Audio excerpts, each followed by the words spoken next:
फक्त 3 इन्ग्रेडियंट्स आहेत, पनीर, मावा आणि फळं. तर असे हे अतिशय सोपे, पटकन होणारे आणि जेवणानंतर किंवा अधेमध्ये कधीही पूर्ण दिवसात, कारण एकादशीचा उपास पूर्ण दिवस आपल्याला करायचा असतो, अधूनमधून तुम्ही हे खाऊ शकता.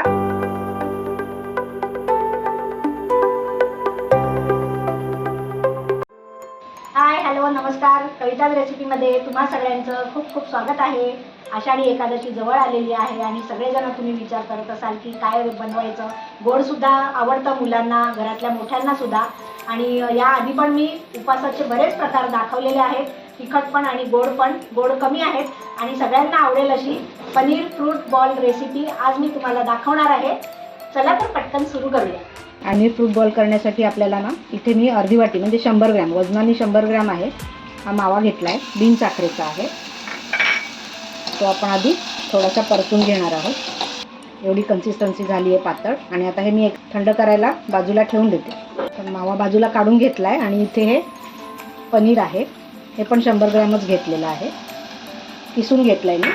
ते सुद्धा थोडंसं परतून घ्यायचं आहे, अगदी 1-2 मिनटं. पनीर पण झालं आहे. हे पाणी थोडं सुटलं आहे, त्याला ते काढून टाकायचं आहे. कोमट झालं आहे. हा मावा आहे आपला परतलेला आणि हे पनीर आहे. 1 टेबलस्पून आणि 1 टीस्पून अशी ही पिठी साखर घातली आहे. खूप गोड नाही करायचं. आणि हे आता छान मी एकजीव करून घेते. आणि आता इथे ही मिल्क पावडर आहे, बाइंडिंगसाठी आपण लागेल तशी घालायची आहे. थोडी थोडी करून घालायची आहे, अंदाज घेत घेत. असं काय त्याचं प्रमाण असं नाही आहे, बाइंडिंग आलं पाहिजे आपल्याला. त्याच्यामध्ये होती ना ती मिल्क पावडर सगळी लागली आहे आपल्याला. 1 टेबलस्पूनच्या वर होती थोडी. आणि आता थोडासा हा गोळा घ्यायचा आहे. आणि इथे ना हे फळांचे तुकडे तुम्ही जे मिळतील ते घालू शकता. आता मला ना आंबा मिळाला आहे, तोतापुरी होता, आणि डाळिंबाचे दाणे, अननस पण घालू शकता. आता हे याच्यामध्ये असे दाबायचे. 2-3 डाळिंबाचे दाणे आणि एक छोटीशी आंब्याची फोड असं घातलं आहे. आणि हे ना बंद करायचं आहे असं. हे बघा,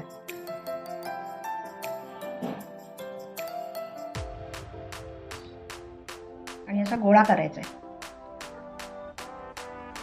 बघा, असं करून घ्यायचं हाताने जरा.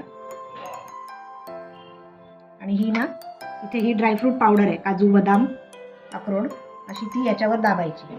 नुसती काजू बदामाची असेल किंवा नुसती काजूची असेल ना तुमच्याकडे तरी चालेल. मिक्सरला करून घ्यायचं. आणि हे बघा, हा असं गोळा करायचा आणि हे असं ठेवून द्यायचं. असं एक एक करून मी या डिशमध्ये ठेवते. मलाई पेढा कसा आपला नरम असतो ना तसंच होतं हे. एकदम असं काही घट्ट होणार नाही आणि खूप काही जास्त घालायची नाही आपल्याला. घट्ट होईपर्यंत बाइंडिंगला हे घालायचं नाही आहे काय, मिल्क पावडर. पण चव इतकी अप्रतिम लागते ना. आणि तुम्हाला अजून एक गोष्ट सांगू का, ही रेसिपी आहे ना, मी लोकसत्ता पूर्णब्रह्मची कॉम्पिटिशन होती, त्याच्यामध्ये मी पार्टिसिपेट केलं होतं. आणि पनीरपासून बनवायचे होते पदार्थ. तर मी ही रेसिपी मी बनवली होती आणि मला यासाठी ना 3रं बक्षीस मिळालं होतं. तर तेव्हापासून मला इतक्या म्हणजे रिक्वेस्ट आल्या होत्या की तुमची रेसिपी ही दाखवा आम्हाला यूट्यूब चॅनलवर. तर तेव्हा राहून गेलं. ही आता मी थोडं लेट पोस्ट करते, पण जजेसना ही खूप आवडली होती. हे बघा, आपले पनीर फ्रूट बॉल रेडी झाले आहेत. आता काय मी करणार आहे, थोडा वेळ ना फ्रीजमध्ये ठेवायचं आहे, 15 ते 20 मिनटं, जास्त नाही. पनीर फ्रूट बॉल रेडी झालेले आहेत. तर या आषाढी एकादशीच्या उपवासाच्या दिवशी तुम्ही हे पनीर फ्रूट बॉल नक्की ट्राय करा, कारण की उपासाला हे चालणार आहे. काहीच नाही आहे याच्यामध्ये, फक्त 3 इन्ग्रेडियंट्स आहेत, पनीर, मावा आणि फळं. आणि वरून मी सजावटीला चेरीचे तुकडे लावलेले आहेत आणि इथे ड्रायफ्रूटची पावडर दाबलेली आहे त्याच्यावर. तर असे हे अतिशय सोपे, पटकन होणारे आणि जेवणानंतर किंवा अधेमध्ये कधीही पूर्ण दिवसात, कारण एकादशीचा उपास पूर्ण दिवस आपल्याला करायचा असतो, अधूनमधून तुम्ही हे खाऊ शकता. थोडे घट्ट व्हायला मी फ्रीजमध्ये ठेवले होते. बघा, छान झालेले आहेत ना, मस्त, किती अट्रॅक्टिव्ह दिसत आहेत ना.